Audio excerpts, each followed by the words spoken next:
বিসমিল্লাহির রহমানির রহিম।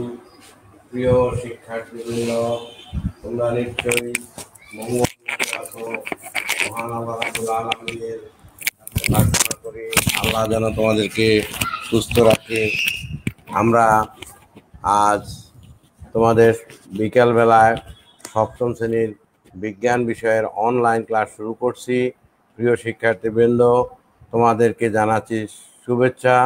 তোমরা যারা অনলাইন ক্লাসে যুক্ত হয়েছ তাদেরকে ধন্যবাদ জানাচ্ছি। যারা যুক্ত হতে পারো নাই তারা এখনই যুক্ত হও।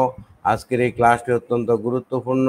শিক্ষার্থীবৃন্দ, আমরা এখনই আজকের অনলাইন ক্লাসে প্রবেশ করছি। সবাইকে জানাচ্ছি শুভেচ্ছা, স্বাগতম। প্রথমেই শিক্ষক পরিচিতি। মোহাম্মদ আমির হোসেন, প্রধান শিক্ষক, পাল্লা মাহবুব আদর্শ উচ্চ বিদ্যালয়, চাটখিল, নোয়াখালী। এরপর হলো বিষয় পরিচিতি। বিষয় পরিচিতি বা পাঠ পরিচিতি, শ্রেণী সপ্তম, বিষয় বিজ্ঞান, অধ্যায় পঞ্চম। আজকের পাঠ হলো পরিপাকতন্ত্র। পরিপাকতন্ত্র। শিক্ষার্থীবৃন্দ, আমরা নিচে কতগুলি চিত্র লক্ষ্য করলাম। এই চিত্রগুলি হলো আমরা প্রতিনিয়ত যে খাদ্যগুলি তৈরি করে খাই, খাদ্যদ্রব্য খাবার। আর এখানে একটা ছেলে বা শিশু খাওয়া দাওয়া করতেছে।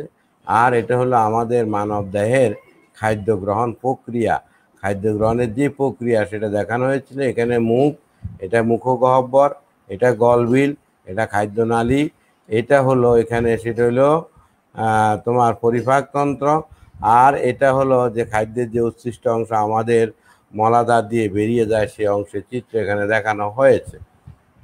তাহলে আজকের এই চিত্র থেকে আমরা আজকের পাঠ পাঠ ঘোষণা করতে পারি। আজকের পাঠ হলো পরিপাকতন্ত্র ও এর বিভিন্ন অংশের নাম। পরিপাকতন্ত্র এর বিভিন্ন অংশের নাম এবং পরিপাক নালীর বর্ণনা। আবার বলছি, পাঠ ঘোষণা করছি, পরিপাকতন্ত্র ও এর বিভিন্ন অংশের নাম এবং পরিপাক নালীর বর্ণনা। এটা হলো আজকের পাঠ। প্রিয় শিক্ষার্থীবৃন্দ, এই পাঠ শেষে তোমরা যা শিখবে, এই পাঠ শেষে শিক্ষার্থীরা পরিপাকতন্ত্র কি তা বলতে পারবে। 2, পরিপাকতন্ত্রের অংশগুলোর নাম বলতে পারবে। 3, পরিপাক নালীর বর্ণনা করতে পারবে। তাইলে এখানে আমরা এই কাজগুলি শিখব। এখন দেখো, প্রথমে আমরা এখানে আলোচনা করব আমরা যে খাদ্য খাই। প্রতিদিনই আমরা সকাল বিকাল 2 বেলা খাবার গ্রহণ করি। এছাড়াও আমরা বিভিন্ন রকম নাস্তা খাই। এই খাদ্যগুলি, যত খাদ্যই আমরা খাই না কেন, এই খাদ্যগুলি আমাদের দেহের কোনো কাজে আসে না। আসলে আমরা খাদ্য গ্রহণ করি, এই খাদ্যগুলা যখন দেহের ভিতরে যায় তখন সেটা পরিপাক হয়। আর এই পরিপাক হওয়ার পরে খাদ্যের 3টে অংশ বিভক্ত হয়। একটি হলো শক্তি, একটা হলো রস, খাদ্যের পানি অংশ, আর একটা হলো উচ্ছিষ্ট অংশ।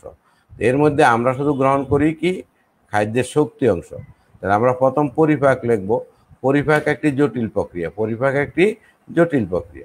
জটিল খাদ্যকে রাসায়নিক প্রক্রিয়ায় দেহের গ্রহণ উপযোগী সরল খাদ্যে পরিণত করার প্রক্রিয়াকে পরিপাক বলে। জটিল খাদ্যকে রাসায়নিক প্রক্রিয়ায় দেহের গ্রহণ উপযোগী সরল খাদ্যে পরিণত করার প্রক্রিয়াকে পরিপাক বলে। পরিপাকতন্ত্র পরিপাকে সহায়তাকারী সকল অঙ্গকে পরিপাকতন্ত্র বলা হয়। তাহলে আমরা আবার একটু আলোচনা করি। প্রিয় শিক্ষার্থীবৃন্দ, আমরা প্রতিনিয়ত যে খাবার খাই, এই খাবারগুলো আমাদের মুখে প্রবেশ করে।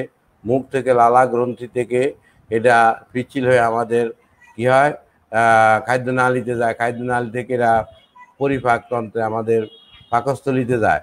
কিন্তু এই যে খাদ্য আমার পাকস্থলীতে যায়, সরাসরি খাদ্য আমার কোনো উপকারে আসে না। এই খাদ্য আমাদের প্রয়োজনও আসে না, কোনো উপকারে আসে না। সেজন্য দরকার কি খাদ্যের পরিপাকতন্ত্র।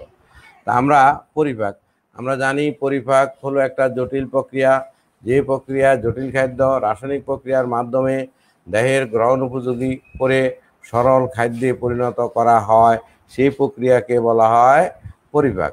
আর পরিপাকতন্ত্র হলো পরিপাকে সহায়তাকারী যে সকল তন্ত্র বা অঙ্গ কাজ করে তাকেই বলা হয় পরিপাকতন্ত্র।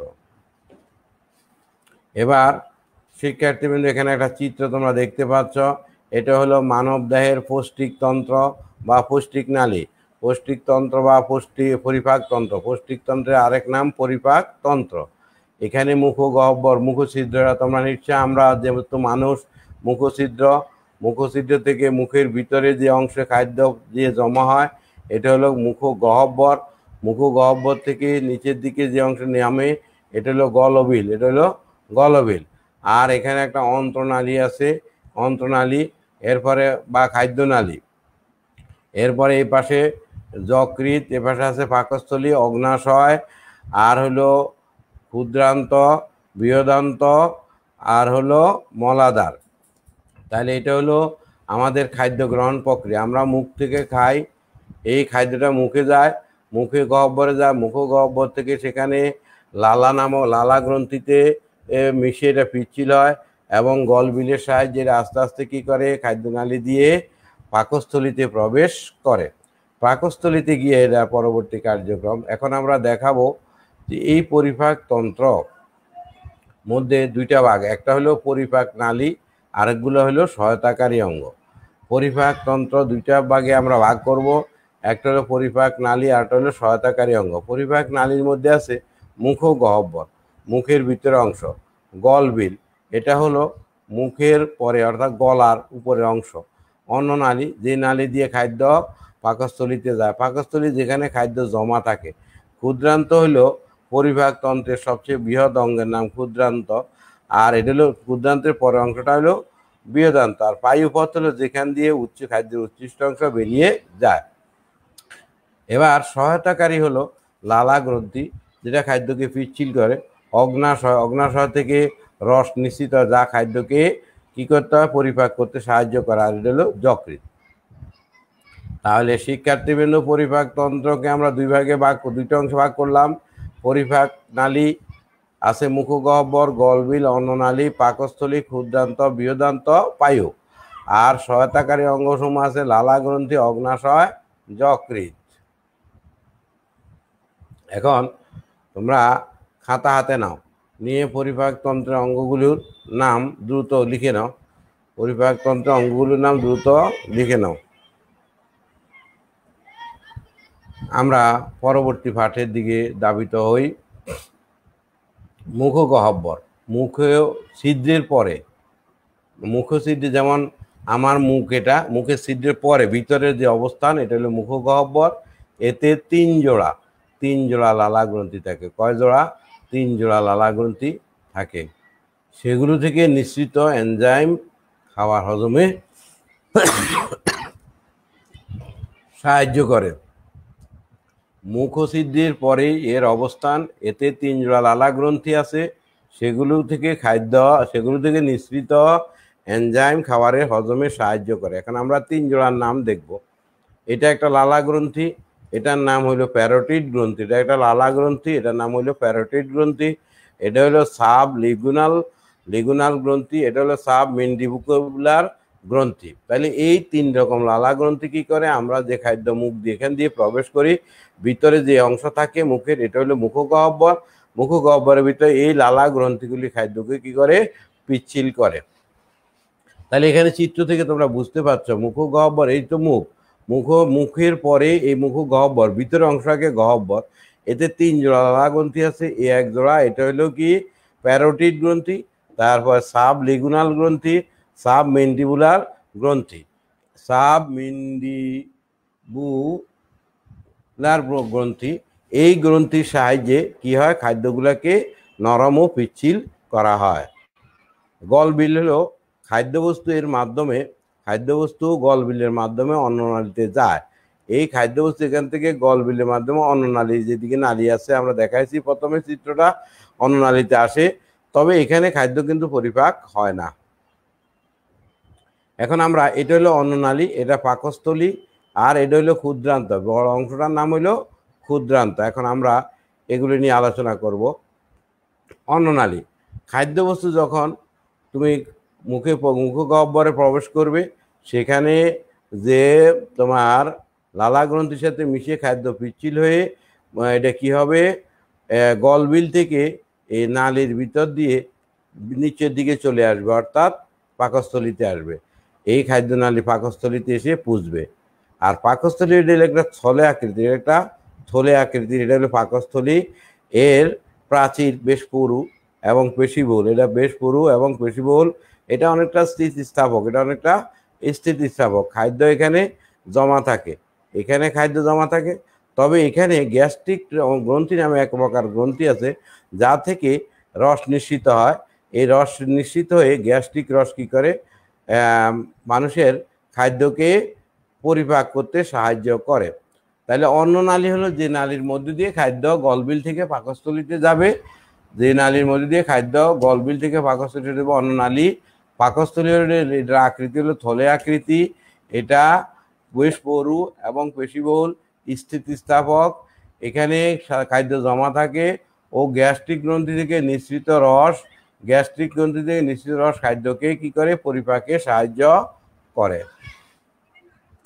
এবার আমরা দেখব যে মানব দেহের সবচেয়ে পরিপাক নালীর দীর্ঘতম অংশ, দীর্ঘ নালীর নাম হচ্ছে, তিনটি অংশে বিভক্ত: ডিউডেনাম, জেজুনাম, ইলিয়াম। ডিউডেনামে থাকে পিত্তথলি থেকে আসে পিত্তরস। অগ্নাশয় থেকে অগ্নাশয় রস। এই দুই রকম রস মিশে খাদ্যের পরিপাকে অংশ নেয়। আর ইলিয়াম গাত্র বা বিলাস গাত্র থেকে খাদ্য সার শোষণ করে নেয়। ইলিয়াম গাত্র বা বিলাস কি করে, খাদ্য সারকে শোষণ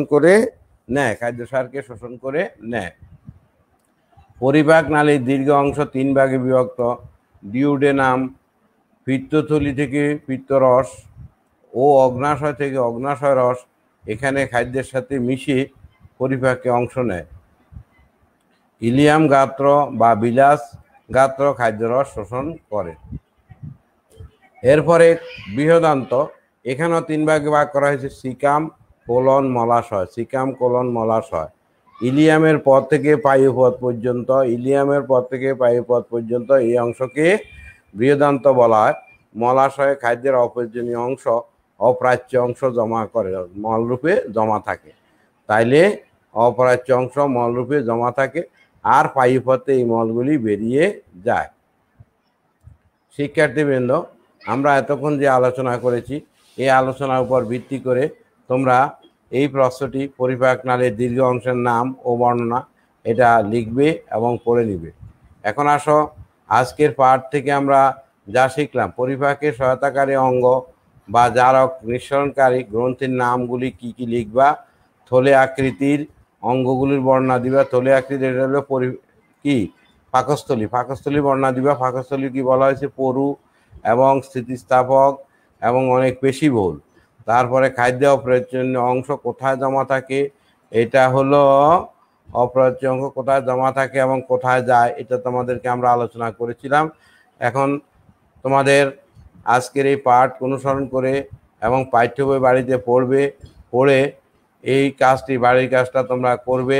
মানবদেহে পরিপাক নালীর গুরুত্ব ব্যাখ্যা করো। মানবদেহে পরিপাক নালী কি কি গুরুত্ব আছে, পরিপাক নালী থাকলে কি হবে, না থাকলে কি সমস্যা হবে, এটা সম্পর্কে তোমার একটা গুরুত্ব বর্ণনা করে। এর গুরুত্বটা কি, পরিপাকের কারণে আমরা মানব সমাজ বা মানবদেহ কি উপকার পাই, এটি লিখে খাতায় উত্তর তৈরি করবে এবং ভালো করে পড়ে নেবে। প্রিয় শিক্ষার্থীবৃন্দ, আজকের ক্লাসে তোমরা যুক্ত হওয়ার জন্য তোমাদের সকলকে ধন্যবাদ জানিয়ে আজকের ক্লাস এখানে শেষ করছি। আল্লাহ হাফেজ, তোমরা ভালো থেকো। আবার দেখা হবে তোমাদের সাথে যে কোনো সময়।